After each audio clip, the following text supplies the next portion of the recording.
Salam əziz şagirdlər. Deməli 2026-cı ilin model testinə baxırıq. 9-cu sinif qrammatik hissəyə.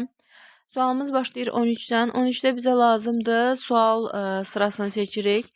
Sual sırasında köməkçi, mübtəda və xəbər lazımdır bizə. Buna görə biri düz götürürük. Çünki all of you mübtəda sırasını verir. Any heç vaxt mübtəda olmur. Çünki any özündən sonra isim istəyir. Ona görə any'ni çıxırıq. B gedir. C gedir və Y gedir. Anybody sualda və inkarda gəlir və mübtəda olur. Ümumiyyətlə törəmələr, everyone həmçinin. Törəmələr mübtədadır hər zaman. Buna görə 1, 3, 4'ü götürürük. 14-cü testdə decided'dən sonra to gələcək. A gedir, Y gedir, C gedir. Keep'dən sonra ing-dir. D gedir. Qalır B variantı. 15-ci testdə compound noun istəyir. Compound noun mürəkkəb isimlərdir. 2 və daha artıq sözün birləşməsidir. A-nı saxlayıram. C variantında sweatshirt mürəkkəb olsa belə imagination'da tiondur, combination'da tiondur gedir C. Y variantına görə gedir ki, suggestion var. B variantı da gedir sıranı patience, electricity pozur. D variantı da gedir interview, accident pozur. Qalır A variantı. 16-cı testdə both of participants. Burada bizə lazımdır mübtəda cəm və xəbər cəm olmalıdır. Çünki both of xəbəri cəm gətirir. Has təkdir, is təkdir, was təkdir, been ümumiyyətlə B2-də xəbər yerində durmur, qalır C variantı. 17-ci testdə tense form zaman uzlaşmasıdır və zaman uzlaşmasında zamanın indiki zamandadırsa budaq cümləni də indiyə götürürük və yaxud da gələcəyini uzlaşdırmalıyıq. Keçmiş isə hər şeyi keçmişə dair verməliyik. Burada baxırıq ki, sakit gecə idi. Bizim addımlarımız və hamısı eyni anda baş verdiyini hiss eləyirik. Ona görə had-lə have uzlaşdıra bilmirik. A səhvdir. Was, will uzlaşdırmırıq. D səhvdir. Will, are, heard. Gələcək, indi, keçmiş uzlaşmır. Is, indi, were, keçmiş, here. İndi uzlaşmır. Qalır C variantı və tərcümə eləyirik. It was quiet night. Sakit gecə idi. Our footsteps were the only thing that we heard. Addımlarımızın səsi eşitdiyimiz yeganə səs idi. Yəni burada hamısı eyni anda baş vermiş bir hadisəni göstərir. 18-ə baxırıq. But olan cümlələrdə əks fikir olmalıdır. Ümumiyyətlə a lot of olmalıydı. Burada sözdür susuz. Water su salimi isimdir. 3'ü avtomatik çıxırıq. Çünki 3 özündən sonra isim istəyir. Belə bir quruluş yoxdur isimin qabağında. Digərini tərcüməyə gedirik. We all got quite thirsty. Biz tamamilə susuzuyduq. Amma biraz su var idi. Ona görə bir düzdür.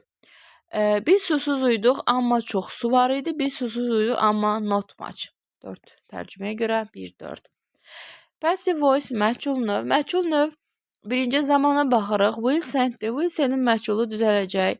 Will be sent. Quruluşlara baxırıq. Will be sent, will be sent, will be sent. Hamısı düzgündür. Digər çıxmamız, mübtədamız nədirsə, həmin mübtəda olduğu kimi qala bilməz. Ona görə A səhvdir, Y səhvdir. Daha sonra mübtədanı yoxa çıxartmalıyıq. Yaxud da gətirib by ilə xatırlamalıyıq. Ona görə 2 də səhvdir, qalır 1-lə 3 B variantı. 20-ci testdə dive suya baş vurmaq deməkdir. Suya baş vurmaq deyirsə, deməli ya in ya into burada deyir ki, gölün dərinliyinə into və uzun trainingdən sonra tərcüməyə görə A variantı qalır. 21-ci testdə can to istəmir, to istəyir about, meydə to gəlmir, train təkdədir deyə have yox, has olmalıdır, qalır A variantı. 22-ci test sırf tərcümədir. İmtahana yaxşı hazırlaşmaq vacibdir. Invitation dəvətdir, invention ixtiradır. Yəni ki, burada sözlərimizin tərcüməsinə fikir verməliyik. Daha sonra 23-cü testdə deməli sözün bizdən close meaning yaxın məna, yəni sinonimini istəyir sözün, yaxın mənasını istəyir. Decrease azaltmaq, reduce azaltmaq, increase artırmaq, cut down azaltmaq, raise qaldırmaq, lower azaltmaq. Deməli biz 2-ni çıxırıq, 2-ni çıxırıq, 2-ni çıxırıq. Sonra 4-ü çıxırıq, qalır 1, 3, 5. 24-cü testdə definition istəyir. Definitionda nəyə baxacağıq?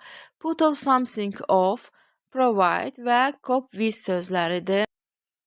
To put something of, to put of ümumiyyətlə təxirə salmaqdır. Nəyisə təxirə salmaq deyirik. Deməli, uzlaşdıracağıq B variantını. Decided to do something at a later time. Yəni, qərara gəlirsən ki, bir şeyi daha sonra eləyəsən. Ona görə olacaq bir də B. To provide, təchiz eləmək. Təchiz eləmək, yəni kimisə nəyinənsə təmin eləmək. Təchiz, təmin eyni şeydir. To give something somebody, nəyisə kiməsə vermək. 2 də C. Cope with-dəki öhdəsindən gəlmək mənlə sinonimdir. 3 A. Deməli, B, C, A. 1B, 2C, 3A, 4D variantı qalır. Sonra 25-ci testə baxırıq. Opposite meanings, bu əks mənadır, yəni antonim istəyir. Antonim istəyirsə, burada tərcümələrinə yenə gedəcəyik. Awake, oyaq, asleep, yatmış. 1. Daha sonra memorable, yəni isə xatırlamaq, forgettable, unutmaq. 4. 1, 4. Burada düz olacaq. Honest, truthful, vicdanlı, doğru, bu düzdür. Amazing, fascinating, bunlar sinonim sözlərdir. Və recent 3-cü, recent, current, bunlar sinonimdir. Qalır 1, 4. 26 da S. Bunu siz yazacaqsınız.